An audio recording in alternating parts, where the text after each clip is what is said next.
کبھی صبر کی بات آتی ہے میری بہنوں تو یہ دعا کیا کی جاتی ہے کہ اے اللہ آپ ہم کو صبر ایوب عطا فرمائیے.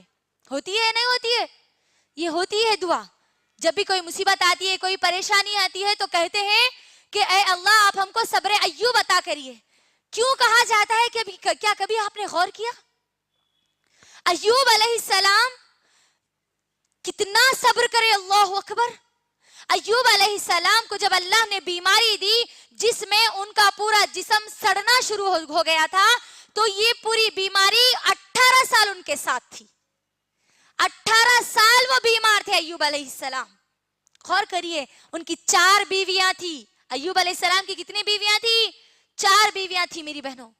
3 بیویاں ان کا ساتھ چھوڑ گئی, ان کو چھوڑ دیے, ایک بیوی ان کے ساتھ رہی. ہم ایوب علیہ السلام کا جو جسم تھا وہ بیماری کی وجہ سے سڑتا جا رہا تھا میری بہنوں.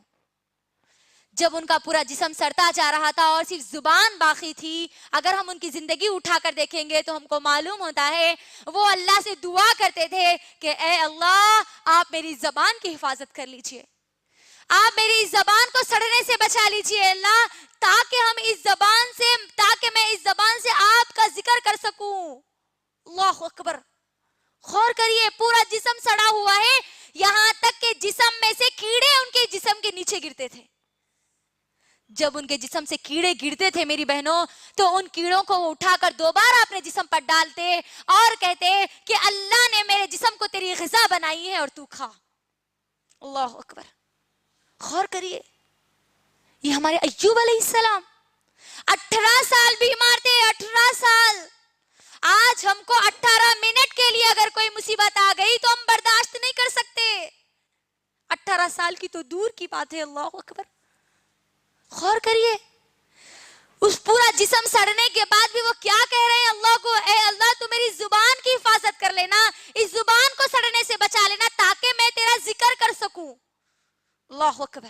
غور کرو میری بہنوں اس کے ذریعے ہم کو کیا نقطہ نکلتا ہے. اللہ ہم کو صحت مند جسم دیا الحمدللہ, آج اس کے باوجود بھی آج ہم اللہ کی عبادت نہیں کر رہے, آج ہم صبر کرنے والے نہیں بن رہے. ہم پہ تو ہمارے انبیاؤں کی طرح مصیبتیں نہیں ڈالی گئی. ان کی مصیبتیں تو بہت زیادہ مصیبتیں تھی, ان کی تو پریشانیاں سب سے بڑی پریشانیاں تھی. ہم ان کے بارے میں تو سوچ بھی نہیں سکتے, گمان بھی نہیں کر سکتے, نہ ہی ہم اس کا صبر کر سکتے ہیں. غور کریے کیسے صبر کیا ہوگا انہوں نے. ہمارے انبیاء ہمارے لیے نمونہ ہے میری بہنوں, ہمارے نبی کریم صلی اللہ علیہ وسلم بھی ہمارے لیے نمونہ ہے. غور کریے جب نبی کریم صلی اللہ علیہ وسلم طائف کی وادی میں جب دین کی دعوت دینے کے لیے گئے تو لوگوں نے ان کا کس طریقے سے استقبال کیا, کس طریقے سے ان کو مارا. اس کے بعد بھی نبی کریم صلی اللہ علیہ وسلم نے کیا کیا؟ صبر کیا.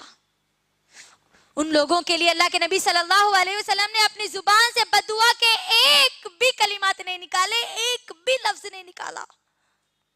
اور آج ہم پر کوئی مصیبت آتی ہے, ہم کو کوئی اگر گالی دیتا ہے, ہم کو کوئی اگر پتھر مارتا ہے تو رائی کے دانے کے برابر بھی آج ہمارے پاس صبر موجود نہیں ہے.